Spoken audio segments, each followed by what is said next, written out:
სხვა შორის დასაწყისშიც თქვით შეფასება, რომ საკმაოდ კონტრავერსიული, ანუ წინააღმდეგობრივი იყო კომისიაზე მისვლა არ მისვლის საკითხი, არა მხოლოდ ზოგადად და იგივე სოცგზალებში, ბაბლებში და ზოგადად, არამედ გუნდშიც ჩვენთან შიგნით. გაყოფილი იყო აზრები. ეს არ იყო ცალსახა პოზიცია თვითონ გუნდშიც.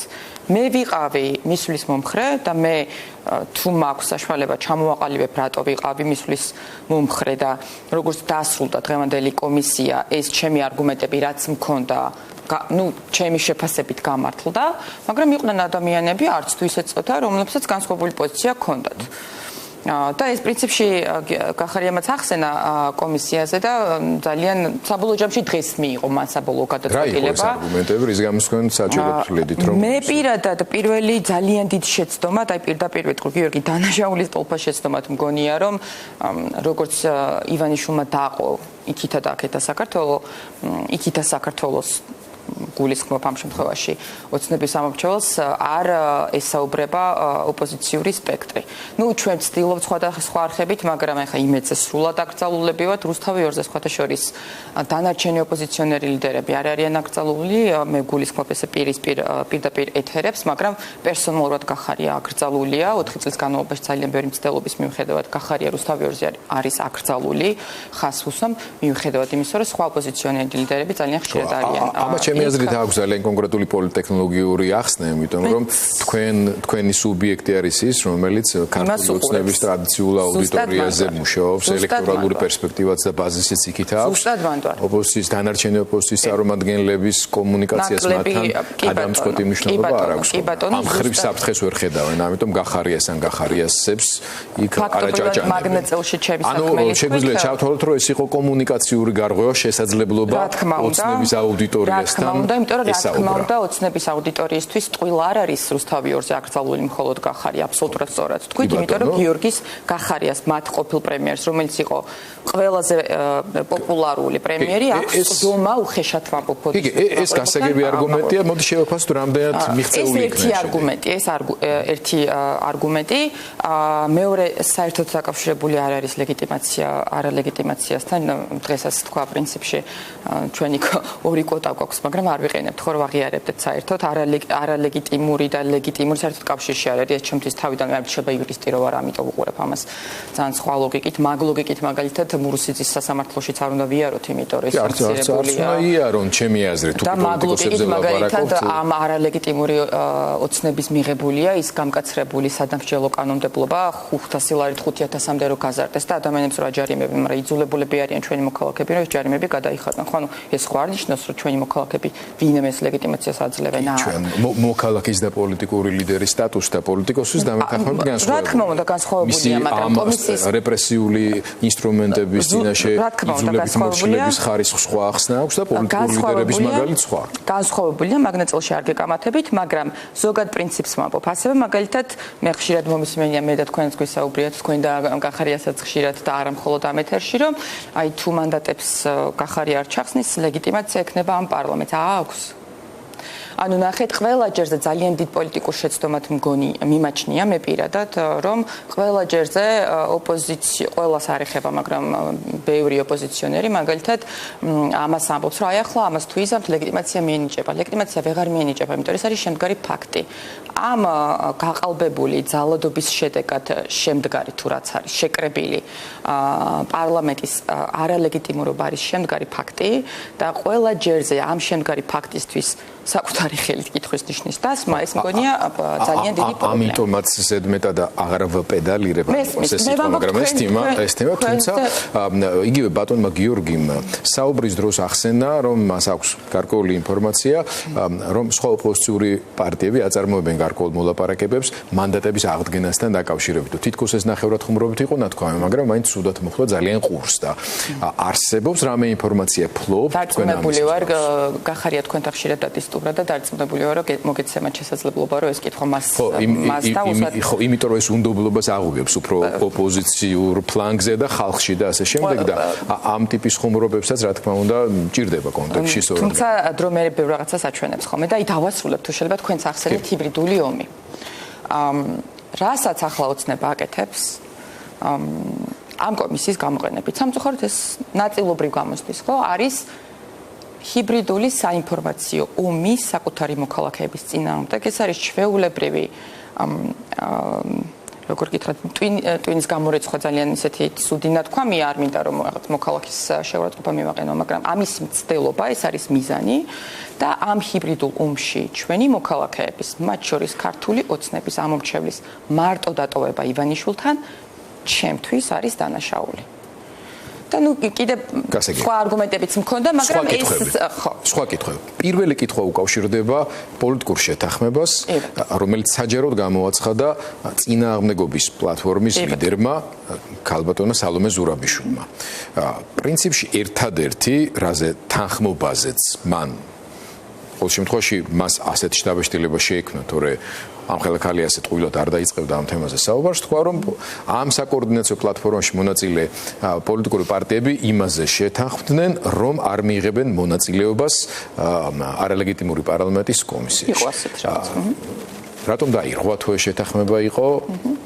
თქვენი ახსნა განმარტება. კი ბატონო, ქალბატონმა სალომემ ისევე როგორც ამ ასე ვთქვათ პლატფორმაზე მყოფმა ნებისმიერ სუბიექტმა ჩვენგან როგორც საჯაროდ ისე პირადი კომუნიკაციით, მედიის საშუალებით და ასე შემდეგ, აბსოლუტურად ყველამ ძალიან კარგად იცის, რაც ჩვენ არასდროს შეგვიცვლია. პირველი, ჩვენ გადაწყვეტილებებს ვიღებთ დამოუკიდებლად, ყოველთვის ასე იყო, მაგრამ ორი საკითხი, რომელიც ჩვენი გუნდისთვის არის ზეპარტიული, ამ ორ საკითხზე კოორდინაციაში ვართ. ანუ და ეს ორი საკითხია პირველ რიგში პოლიტიკური პატიმრების გათავისუფლება და მეორე ეს არის ევროპული მომავლის დაცვა ჩვენი ქვეყნის. აქ რა თქმა უნდა მათ შორის ახალი არჩევნებიც ბუნებრივია მოიაზრება, ხო? ამ ორი შემოსაზღვრული მანდატით უხეშად ვამბობ, ანუ ამ ორი საკითხით ვართ ჩვენ წარმოდგენილი მათ შორის ამ პლატფორმაზე. ეს ერთი, ეს რა თქმა უნდა ქალბატონმა სალომემაც იცის და მეორე, ასევე ყოველთვის თქვენ გემახსოვრებათ, როდესაც საერთოდ შეიქმნა და საერთოდ კითხვა დაისვა, რომ აი ხარი რაღაც სხვა დაიბარებე და ასე შემდეგ, მაშინათვე ჩვენი პოზიცია საჯაროდ ღიად შეგიძლიათ ყველა ნახოთ, იყო შემდეგი. ჩვენ მიგვაჩნია, რომ ეს გადაწყვეტილება არ იყო კოლექტიურად მისაღები, მათ შორის არც პარტიულად კოლექტიურად. ანუ მაგალითად, თუ ჩვენს პარტიაში პირობითად არა მხოლოდ ასე შემდეგ. არა მხოლოდ ამიტომ. პარტიულ დონეზე მაინც უფრო კოლექტიურიც უნდა ყოფილიყო პარტია ამისთვის იქნება, რომ რაღაცა საერთო მიზნებიდან ზოგადად ღირებულებები კი, მაგრამ ეს გადაწყვეტილება რომელიც ინდივიდუალურად მიიღება. გამოდის, რომ ქალბატონმა სალომე ზურაბიშვილმა კარგად ვერ გაიგო თქვენგან რისთვის იყავით მზად და რაზე თანხმდებოდით. იმიტომ რომ ის გამოვიდა და მთელ საქართველოს აღწერა, რომ საკოორდინაციო წინააღმდეგობის პლატფორმა შეთანხმდა იმაზე, რომ ამ პარტიების წარმომადგენლები არ მიიღებდნენ მონაწილეობას წულუკიანის კომისიაში. ეს ჩვენი პოზიცია, რაც მე ახლა ჩამოვაყალიბე კომისიაზეც და შემოსაზღვრულ ორ საკითხზე, ქალბატონი სალომესთვის კარგად არის ცნობილი, მათ შორის პლატფორმის მონაწილეებისთვის, დანარჩენი მოდით მის კომუნიკაციას დავაბრალოთ. კარგით, დარწმუნებული ვარ, ალბათ ქალბატონ სალომეს ექნება შესაძლებლობა განმარტოს ეს თავის პოზიცია ამასთან დაკავშირებით. კი ბატონო, შემდეგი თემა რაც მე მაინტერესებს, შესავალშიც ვახსენე, რომ არც იყო პრინციპში მოულოდნელი ნაციონალურ მოძრაობასთან თქვენი ლოიალობა, რომ ამის დემონსტრირება არ ხდებოდეს, ეს გამიკვირდებოდა. თუმცა შეიძლება ბევრს უკვირს ხოლმე ზედმიწევნითი მცდელობა მათთან დაპირისპირების ხაზგასმის. ესეც პოლიტექნოლოგიურად შეიძლება სრულიად გასაკვირი იყოს, მეტნაკლებად ნორმალური პოლიტიკური კონკურენციის გარემო რო იყოს ამ ქვეყანაში.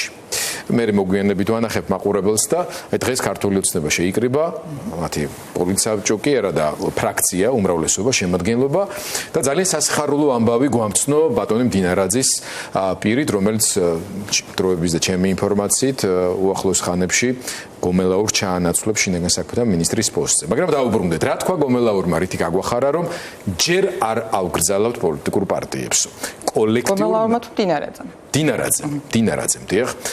დინარაძემ გამოაცხადა მათი გადაწყვეტილება, რომ იმის გამო რომ ერთი თვით უნდა გადაიწიოს ამ კომისიის მუშაობა, იმიტომ რომ ამას ძალიან დიდი მნიშვნელობა აქვს, ყველაფერი უნდა შეისწავლონ, რაც 2003-დან მოყოლებული დღევანდელ დღემდე და ასე შემდეგ. ამას ბევრი დრო ჭირდება, შემოდის უამრავი წერილი, ზარებია და ასე შემდეგ და ასე შემდეგ და ტექნიკურად არ მოესწრება შემდეგ უკვე საკონსტიტუციო სხვა ტიპის გადაწყვეტილებები და ამიტომ თვითმმართველობის არჩევნებშიც ვაძლევთ უფლებას კოლექტიურ ნაცმოძრაობას რომ მიიღოს მონაწილეობა. სხვა შორის თქვენს კოლექტიურ ნაცმოძრაობაში გადიხართ იმათი კომპლექტაციით, ხო? ამ სურათს რატომ ვახუცებთ, რომ მან სრულიად არაჯანსაღი მდგომარეობა და სრულიად, მე ვიტყოდი, კრიტიკული მდგომარეობაც არის ქვეყანაში დემოკრატიისა და პოლიტიკური კონკურენციის თვალსაზრისით. სიტყვის თავისუფლების და ასე შემდეგ. არის პრინციპული საკითხი, რომელთა მიმართებაშიც შემდეგ ლაგდება პოზიციები და ახსნად იხდება პოლიტიკური პარტიების. თუ პოლიტიკურ პარტიას მიაჩნია, რომ ეს არის უკვე დიქტატურისკენ გადადგმული ნაბიჯი და ავტორიტარიზმის სრული კონსოლიდაციის, ეს ნიშნავს, რომ პარტიული ხაზები უბრალოდ იშლება დროებით მაინც.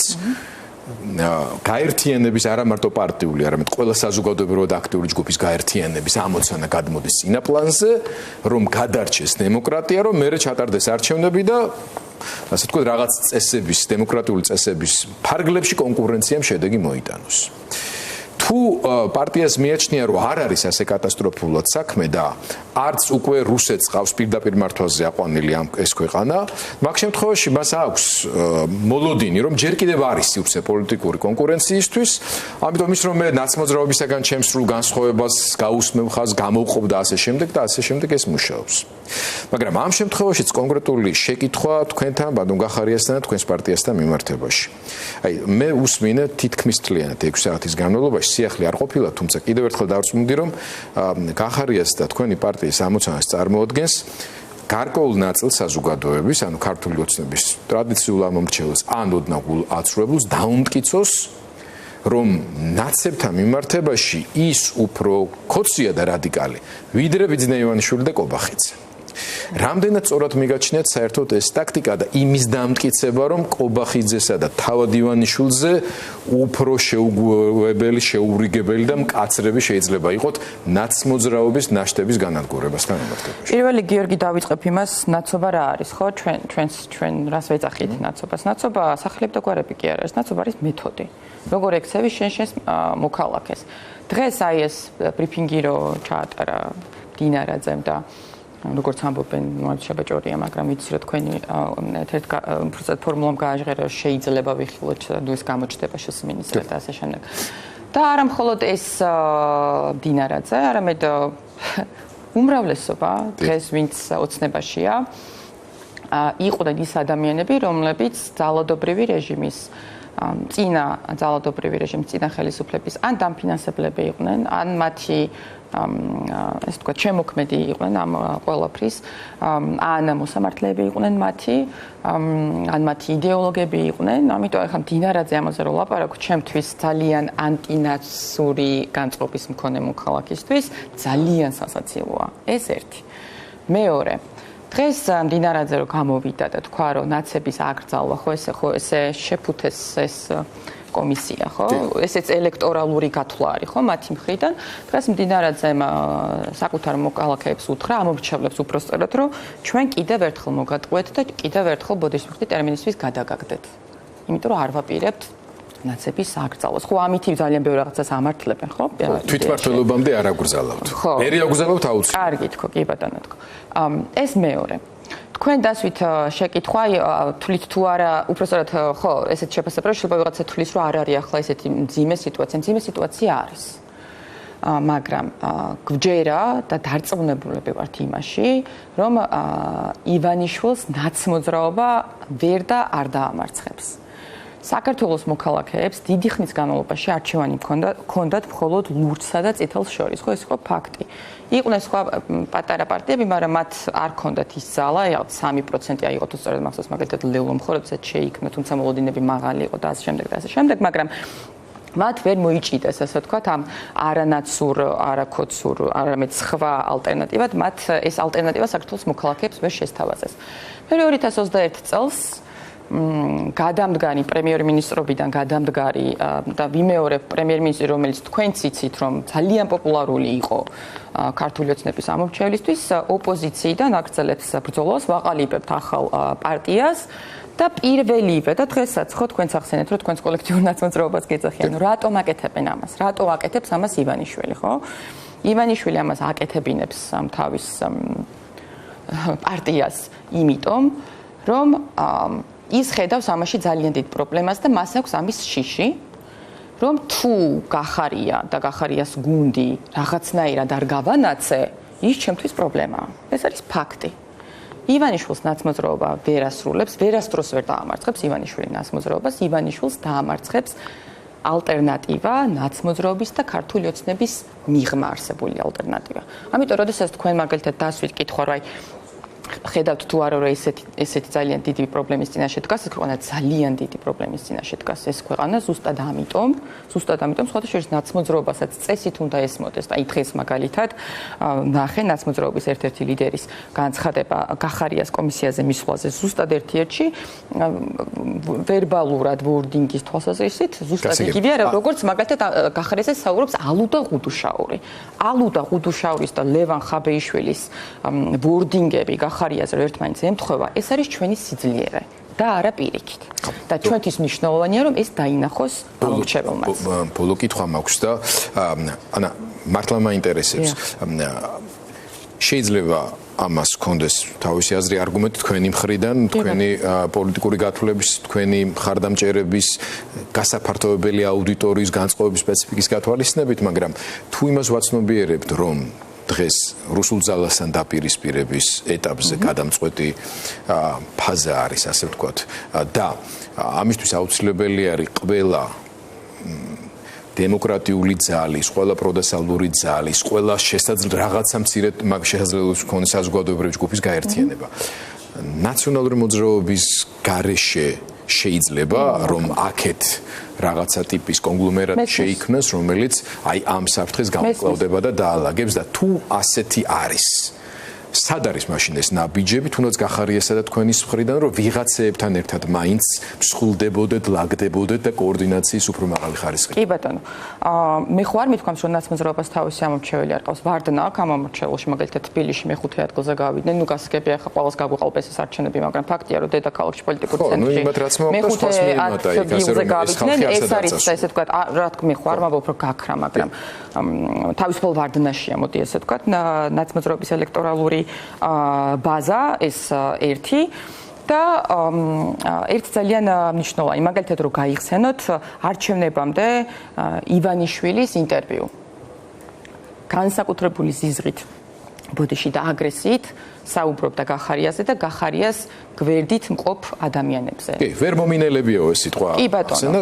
იმიტომ რომ თვლის რომ ის ადამიანებს და ქვეყანას ხო საკუთრებად მიიჩნევს, ის თulis რომ ჩვენ მას ვეკუთვნით. ამიტომ ვერ გვიტანს ვერავის, ვინც არ ვაღიარებთ ხომ მას. გამარჯვების სტრატეგიაზე გელაპარაკეთ. მივდივარ მაგამდე, მაგაზე ლაპარაკობ ზუსტად. ის თulis რომ მისი ამორჩეველი, მისი საკუთრებაა.